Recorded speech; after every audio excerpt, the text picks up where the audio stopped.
নমস্কার। উপেন্দ্রকিশোর রচনাবলীর পুরাণের গল্প অধ্যায়ে আজকের গল্প শুম্ভ নিশুম্ভ।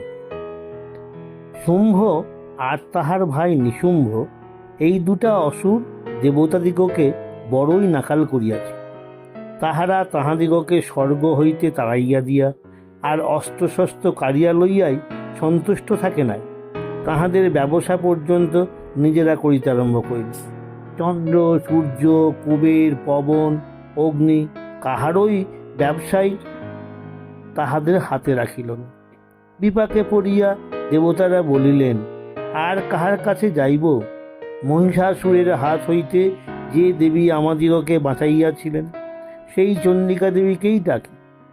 এই বলিয়া তাহারা হিমালয় পর্বতে গিয়া চণ্ডিকা দেবীর স্তব করিতে লাগিলেন। সেই সময় পার্বতী সেই পথে যাইতেছিলেন। তিনি দেবতাদিগকে জিজ্ঞাসা করিলেন, আপনারা কাহার স্তব করিতেছেন? তাহার কথা শেষ হইতে না হইতেই তাহার শরীর হইতে চণ্ডিকা দেবী বাহির হইয়া বলিলেন, দেবতারা আমাকেই ডাকিতেছেন। শুম্ভ নিশুম্ভ তাহাদিগকে তাড়াইয়া দিয়াছে। এই বলিয়া চণ্ডিকা দেবী যার পর নাই সুন্দর একটি মেয়ে সাজিয়া হিমালয় পর্বতে বসিয়া রহিলেন। চণ্ড আর মুণ্ড নামে দুটা অসুর সেইখানে কি করিতে আসিয়াছিল। তাহারা সেই মেয়েটিকে দেখিতে পাইয়া শুম্ভকে গিয়া বলিল যে, মহারাজ, হিমালয় পর্বতে কি আশ্চর্য সুন্দরী একটি মেয়েকে দেখিয়া আসিয়াছি, কি বলিব, এমন আর কেহ কখনো দেখে নাই। মহারাজ, সংসারে যত ভালো ভালো জিনিস সব আপনারা আনিয়াছেন, কিন্তু এই মেয়েটিকে রানী করিতে না পারিলে সবই মাটি। এ কথা শুনিয়া শুম্ভ তখনই সুগ্রীব নামে একটা অসুরকে ডাকিয়া বলিল, সুগ্রীব, শীঘ্র যাও, যেমন করিয়া পারো সেই মেয়েটিকে খুশি করিয়া এইখানে লইয়া আইস।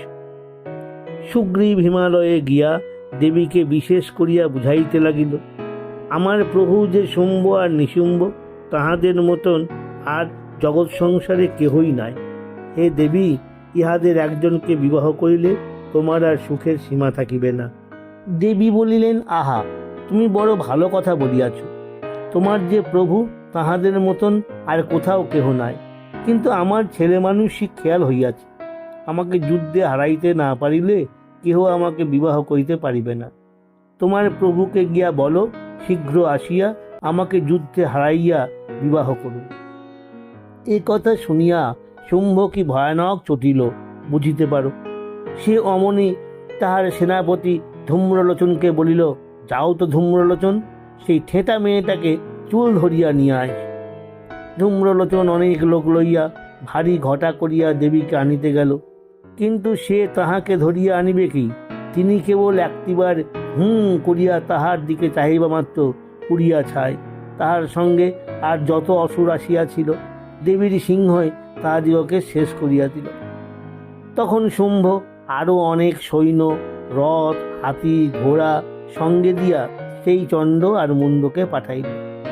তাহারা খাঁড়া ঢাল হাতে হিমালয়ে গিয়া বিষম কাঁইমাই শব্দে যেই দেবীকে ধরিতে যাইবে, অমনি দেবী ভ্রুকুটি করিয়া তাহাদের দিকে তাকাইলেন। ভ্রুকুটি করিবা মাত্র তাহার কপাল হইতে আর একটি দেবতা বাহির হইয়া আসিলেন। তাহার নাম চামুণ্ডা। তাহার চেহারা বড়ই ভয়ঙ্কর, রং কালো, চোখ লাল, শরীরে মাংস নাই, খালি হাড় আর চামড়া। হাঁ করিলে পাহাড় পর্বত গিলিয়া ফেলিতে পারেন, চেঁচাইলে দেব দানব সকলের মাথা ঘুরিয়া যায়। চামুণ্ডা বাঘের ছাল পরিয়া মানুষের মাথার মালা গলায় দিয়া গদা, খড়গ, পাশ হাতে আসিয়াই অসুরদিগকে ধরিয়া মুড়ি মুড়কির মতো মুখে পড়িতে লাগিলেন। হাতি, রথ, ঘোড়া, মাহুত, সারথি, অঙ্কুশ, জ্যাঠা, গদা যাহা হাতে উঠে মনের সুখে চিবাইয়া খায়, বাঁচিবার দরকার হয় না। অসুরদের যত অস্ত্র আসে সব গিলিয়া ফেলেন আর হি হি হি করিয়া হাসেন। দেখিতে দেখিতে চামুণ্ডা সকল অসুর খাইয়া শেষ করিলেন।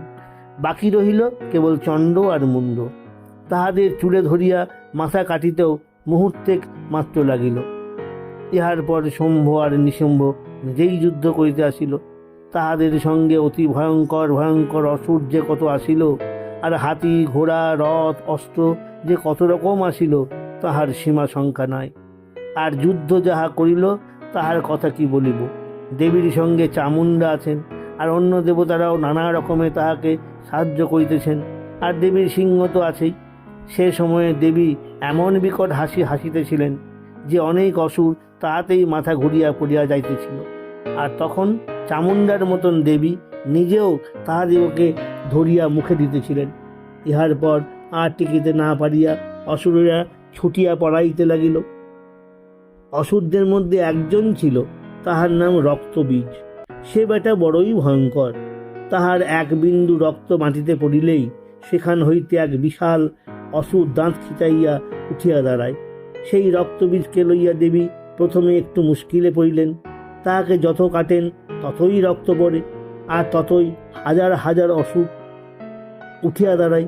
অসুরে ত্রিভুবন ছাইয়া গেল, তাহাদের চিৎকারে পাতালের লোক অবধি কালা হইয়া গেল। দেবতারা তো ভাবিলেন সর্বনাশ বুঝি হয়। তখন দেবী চণ্ডিকাকে বলিলেন, এক কাজ করো, অসুরের গায়ে খোঁচা লাগিতে না লাগিতেই তাহার রক্ত চাটিয়া খাইবে, আর সেই রক্ত হইতে অসুর হইতে না হইতেই তাহাকে গিলিয়া ফেলিবে। চামুণ্ডা বলিলেন, আচ্ছা। ইহার পর আর রক্তবীজের বেশি বাড়াবাড়ি করিতে হয় নাই। গিলিয়া খাইলে আর অসুর হইয়া কি করিবে। কাজেই দেখিতে দেখিতে অসুরের দল কমিয়া গেল, রক্তবীজের গায়ের রক্তও ফুরাইয়া আসিল। এতক্ষণে সে ভয়ানক যুদ্ধ করিতেছিল, কিন্তু রক্ত ফুরাইয়া গেলে আর তাহার কিছু করিবার শক্তি রহিল না। দেখিতে দেখিতে দেবী নানা অস্ত্রে তাহাকে মারিয়া ফেলিলেন। তখন বাকি রহিল কেবল শুম্ভ আর নিশুম্ভ। নিশুম্ভ খানিকক্ষণ খুব যুদ্ধ করিয়া অজ্ঞান হইয়া গেল। তারপরে শুম্ভ একাই যুদ্ধ করিতে লাগিল। শুম্ভের 8টা হাত ছিল, গায়ে জোরও ছিল তেমনি। সে যুদ্ধও করিল খুব, কিন্তু শেষে সেও অজ্ঞান হইয়া গেল। ততক্ষণে নিশুম্ভের আবার জ্ঞান হইয়াছে। নিশুম্ভের 10,000 হাত, সেই 10,000 হাতে 10,000 অস্ত্র লইয়া সে দেবীর সঙ্গে বিষম যুদ্ধ করিতে লাগিল। মরিবার সময়ও সে সহজে মরিল না। দেবী শূল দিয়া তাহার বুক ভেদ করিয়া ফেলিলেন। সেই বুকের ভিতর হইতে আবার দাঁড়া দাঁড়া বলিয়া একটা বিকট অসুর বাহির হইয়া আসিল। যাহা হোক, সে ভালো করিয়া বাহির হইতে না হইতেই দেবী হাসিতে হাসিতে তাহার মাথা কাটিয়া ফেলাতে বেচারা যুদ্ধ করিবার অবসর পায় নাই। শুম্ভ ইহার মধ্যে আবার উঠিয়া যুদ্ধ আরম্ভ করিয়াছে। ইহাই তাহার শেষ যুদ্ধ। সে অনেকক্ষণ ধরিয়া বিধিমতে দেবীকে মারিবার চেষ্টা করিল। একটি একটি করিয়া তাহার সকল অস্ত্রই দেবী কাটিয়া ফেলিলেন। তারপর বাকি রহিল খালি কিল আর চাপড়। একবার দেবীর চাপড় খাইয়া সে চিত হইয়া পড়িয়াছিল, কিন্তু তখনই আবার উঠিয়া দেবীকে ধরিয়া এক লাফে আকাশে উঠিয়া গেল। তারপর আকাশে থাকিয়াই দুজনের কম যুদ্ধ হইল না। যুদ্ধ করিতে করিতে দেবী তাহাকে বনবন করিয়া ঘুরাইয়া মাটিতে আছড়াইয়া ফেলিলেন। তাহাতেও কি সে মরে? সে তখনই উঠিয়া কিল বাগাইয়া দেবীকে মারিতে চলিয়াছে। তখন দেবী তাহার শূল দিয়া তাহার বুকে এমনই ঘা মারিলেন যে তাহার পর আর তাহাকে উঠিতে হইল না। তখন যে দেবতারা দেবীর স্তব খুব ভালো করিয়াই করিয়াছিলেন, তাহারা আমি না বলিলেও তোমরা বুঝিয়া লইতে পারিবে। দেবী তুষ্ট হইয়া বলিলেন, তোমরা কি চাও? দেবতা বলিলেন, এমনি করিয়া আমাদের শত্রুদিগকে বধ করিও। নমস্কার।